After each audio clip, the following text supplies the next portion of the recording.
Sir నమస్కారం sir. నమస్తే. Sir 2 రోజుల నుంచి కూడా చంద్రబాబు నాయుడు గారి పైన తెలుగుదేశంకి ఫేవర్‌లో ఉన్న ఎన్ఆర్ఐలు గావచ్చు, లేకుంటే వాళ్ళ మీడియా గావచ్చు, ఒక రకంగా ప్రచారం చేస్తుంది. అంటే చంద్రబాబు నాయుడు గారు మారాలి అన్న ధోరణిలో వాళ్ళు వాళ్ళ అభిప్రాయాలను వ్యక్తం చేయడం చూస్తూ ఉన్నాం సార్. దీనికి కారణం ఏంటి? అంటే జీవీ రెడ్డి రాజీనామా కారణం అని కూడా చాలా మంది మాట్లాడుతున్నారు. అంటే ఒక మంచి లీడర్‌ని కాపాడుకోలేకపోయారు చంద్రబాబు నాయుడు గారు అని కూడా కొంతమంది విమర్శించడం చూస్తున్నాం ప్లాట్‌ఫార్మ్‌ల ద్వారా. మరి ఏం జరిగింది? మరి దీనిపైన చంద్రబాబు నాయుడు గారు మారాలన్న దీనిపైన మీ ఒపీనియన్ ఏంటి సార్? అంటే జీవీ రెడ్డి విమర్శలు చేసినప్పుడు హ్మ్. ఆయన ప్రస్తావించినటువంటి ఐఏఎస్ ఆఫీసర్‌ని ఇమ్మీడియేట్‌గా హ్మ్. ఆయన్ని జనరల్ సర్వీసెస్‌కి పంపించేసి, జనరల్ అడ్మినిస్ట్రేటివ్ సర్వీసెస్‌కి రివర్స్ చేసేసుంటే సరిపోయేది కదా! ఎందుకు విషయాన్ని ఇక్కడి దాకా తెచ్చారు అనేది ఒకటి. రెండోది, ఆయన పార్టీ కోసం చాలా చేశాడు గత 3 ఏళ్ల నుంచి. అంటే పార్టీ అధికారంలో లేని టైంలో కూడా ఆయన మీడియా ఛానల్స్‌లో మాట్లాడటము, పార్టీ గురించి, పార్టీ వైఖరిని ప్రజల్లోకి తీసుకెళ్ళటానికి చాలా కృషి చేశాడు. అలాగే చంద్రబాబు గారు అరెస్ట్ అయిన సందర్భంగా ఎవరూ నోరు మెదపడానికి సాహసించని సమయంలో కూడా ఆయన గొంతు విప్పి మాట్లాడాడు. బలంగా ఆర్గ్యూ చేశాడు. మరి ఇంత చేసినటువంటి వ్యక్తికి ఇదా గౌరవం మనం ఇచ్చేది? కాబట్టి అతని రాజీనామాని, అంటే ఈయన రాజీనామాని ఆమోదించారా లేదా అనేది ఒకటి పక్కన పెట్టేస్తే, ఒకవేళ ఇబ్బంది కలిగించుంటే అది మాట్లాడి ఉండాల్సింది కదా పిలిచి. ఆయన నేరుగా నిర్ణయాలు తీసుకున్నట్టుగా ఎక్కడా కనిపించడం లేదని ఇప్పుడు జీవీ రెడ్డి తాలూకా ఆయన అనుయాయులు కొంతమంది మాట్లాడుతున్నారు. ఆయన్ని అభిమానించే వాళ్ళు మాట్లాడుతున్నారు. వాళ్ళేమంటారంటే, ఎప్పుడూ ఆయన సొంత నిర్ణయాలు తీసుకోలేదు, ఎప్పుడూ కూడా ఆయన సొంత నిర్ణయాలు తీసుకోలేదు, పార్టీ నాయకత్వానికి తెలిసి మాత్రమే మాట్లాడాడు ఆయన ఎప్పుడైనా సరే, ఏ విషయమైనా కానీ. ఇప్పుడు ఇక్కడ ఫైబర్ నెట్లో జరుగుతున్నటువంటి అక్రమాలు ఆయన దృష్టికి వచ్చిన విషయాలు కూడా ఆయన నేరుగా మంత్రి గారి దృష్టికి తీసుకెళ్ళిన తర్వాత మాత్రమే, ఏ ఫలితము లేదు అని భావించిన తర్వాత మాత్రమే మాట్లాడాడు తప్ప, ఆయన అక్కడ ఏదో ఉంది ప్రపంచం ముందు మాట్లాడాలి అంటే కొన్ని ప్రచారాలు జరుగుతున్నాయి. ఏం ప్రచారం అంటే, చాలా స్పష్టంగా ఆయన అక్కడ జరుగుతున్నటువంటి అక్రమాల గురించి బహిరంగ వేదికల మీద ముందుగా మీడియాతో మాట్లాడటం అనేది ముఖ్యమంత్రికి కొంత కోపం తెప్పించింది అనేది ఎస్టాబ్లిష్ అవుతోంది. ఇది వాస్తవం కాదు. ఆయన ముందుగా బయట మాట్లాడలేదు, లోపలే మాట్లాడాడు. లోపల సరైనటువంటి న్యాయం జరగకపోవడం వల్లనే బయటకు మాట్లాడాడు. ఇది ఇంటర్నల్, మన పార్టీలో ఇంటర్నల్గా జరిగినటువంటి లోపమే తప్ప, ఎక్స్టర్నల్గా ఆయన ఏదో వెళ్ళిపోయి పార్టీ పరువుని రోడ్డు మీద చేశాడు అని మాట్లాడటం కరెక్ట్ కాదు. ఈ కండిషన్స్లో ఇక్కడ ఇమడలేక, అంటే ఆయన వద్దు అని చెప్పిన తర్వాత కూడా నియామకాలు జరిగాయి. వాళ్ళని తీసేయండి అని చెప్పినా కానీ తీయలేదు. వాళ్ళకు వేతనాలు చెల్లించారు, నష్టం జరిగింది. ఆ నష్టాన్ని ఎవరు భర్తీ చేయాలి అనేది ఒక ప్రశ్న. రెండోది, వీళ్ళ అనవగాహనతోనూ వీళ్ళ అజ్ఞానంతోనూ చాలా వద్దు అని చెప్పినా కానీ కొన్ని బిల్స్ కట్టేశారు, కొన్ని చెల్లింపులు చేశారు. అవి అనవసరమైన చెల్లింపులు అయినప్పటికీ చేశారు. ఆ నష్టాన్ని ఎవడు భరించాలి? చైర్మన్గా ఉన్న సందర్భంలో నా మీద కదా ఇవన్నీ, ఫర్దర్గా బ్లేమ్ నా మీద పడుతుంది. వీళ్ళందరూ తప్పించుకుంటారు. ఆయన ప్రధానంగా 3 మీద ఆరోపణ చేశాడు. ఒకటి, నేరుగా దినేష్ కుమార్ మీద, ఐఏఎస్ ఆఫీసర్ అతను. అలాగే శశాంక్ అని ఇంకొక వ్యక్తి ఉన్నాడు, ఆపరేషన్స్ చూసే వ్యక్తి. అలాగే ఏవి కంట్రిబ్యూషన్ జరగలేదు అనేది ఒకటి ప్రధానంగా. అలాగే కొత్త సబ్స్క్రైబర్లను పెంచుకోలేదు, ఒక్కడిని కూడా పెంచుకోలేదు మనం. ఏ యాక్టివిటీ జరగటం లేదు ఇక్కడ. అలాగే దీనికి సంబంధించి ప్రెజర్ ఉంది, ఆపరేటర్స్ వైపు నుంచి విపరీతమైన ప్రెజర్ భరిస్తున్నాం. ఆ ప్రెజర్ భరించడానికి సిద్ధపడుతున్నాం, కానీ వాళ్ళకి చెప్పిన టైంకి చెప్పిన కంటెంట్ డెలివరీ చేయటం మీద మనం శ్రద్ధ పెట్టడం లేదు. దానికి ఏం చేయాలో కూడా మన దగ్గర ప్రాథమికమైనటువంటి అవగాహన కూడా లేదు.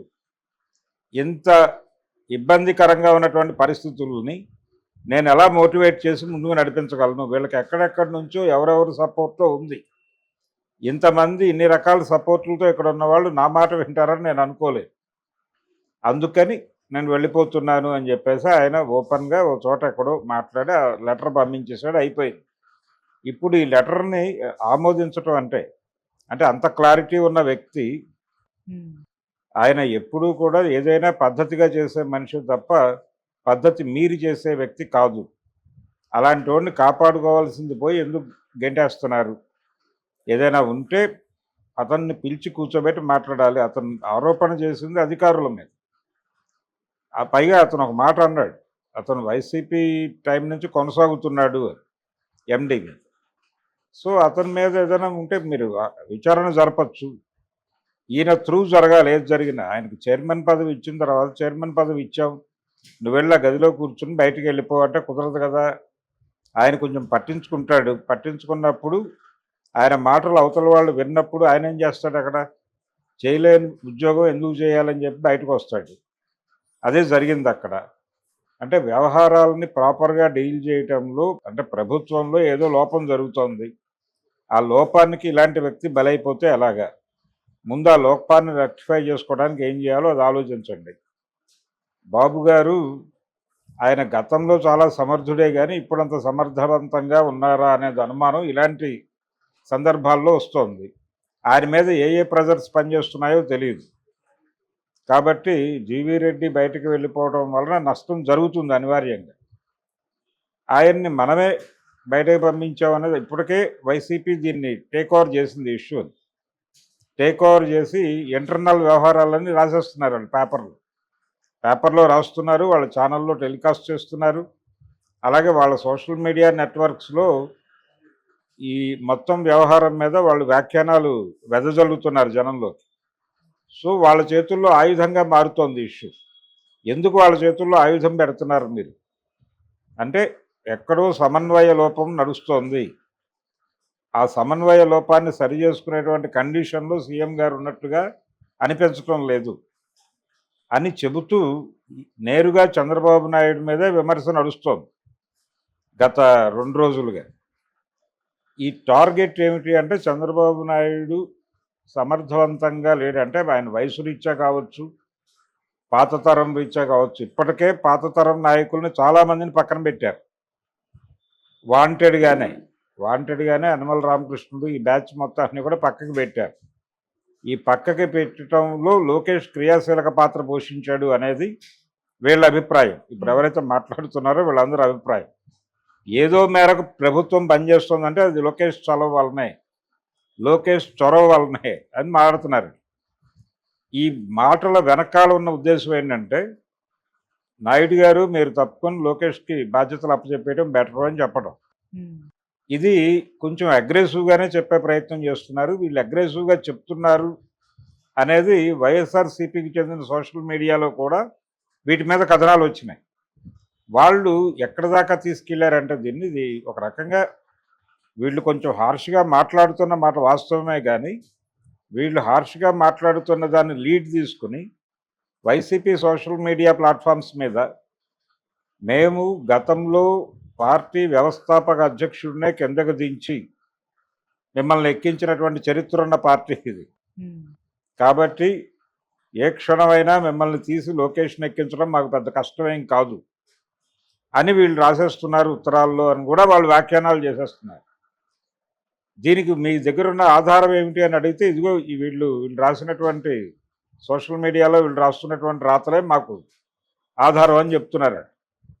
అంటే అవతల వాళ్ళకి ఆ స్థాయి ఆయుధాలు ఎందుకు ఇస్తున్నారు మీరు అని వీళ్ళ గొడవ, పార్టీ గొడవ.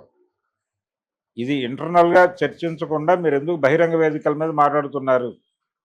జీవీ రెడ్డి బయటకు వెళ్ళిపోవడం మీద మీకు ఏదైనా ఇబ్బంది ఉంటే నేరుగా సంప్రదించడానికి సంబంధించి అనేక రకాలైనటువంటి కాంట్రాక్ట్స్ ఉన్నాయి మీకు.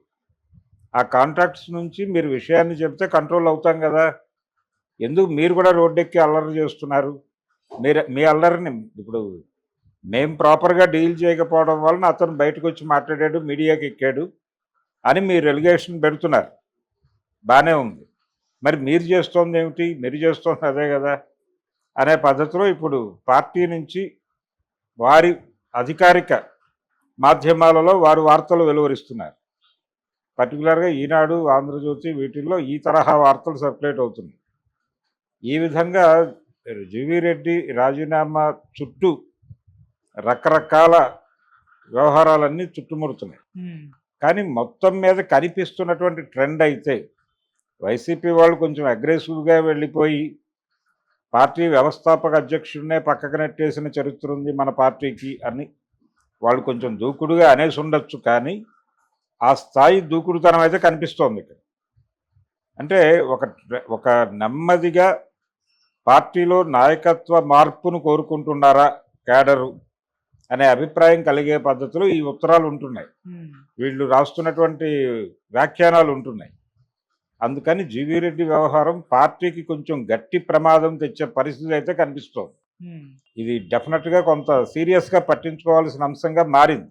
ఓకే, ఇది నష్ట నివారణ చర్యలు చేపట్టి ఇమ్మీడియట్గా అతన్ని పిలిచి కూర్చోబెట్టి ఆ రాజీనామా ఉపసంహరణ చేయించటము, లేకపోతే మరొకటో లేదు లోపల ఇన్సైడ్ అతనికి ఉన్నటువంటి ఇబ్బందులు ఏంటో కనుక్కుని ఆ ఇబ్బందుల్ని లేని వాతావరణం కల్పించి ఇంకెవరైనా సమర్థుడైనటువంటి వాడికి అప్పచెప్పి ఇతన్ని ఇంకొక చోట ప్లేస్ చేయటము, ఏదో ఒక అకామిడేషన్ జరగకపోతే దీని నష్టం చాలా ఉంటుంది అనే అభిప్రాయం అయితే కలిగించగలిగారు.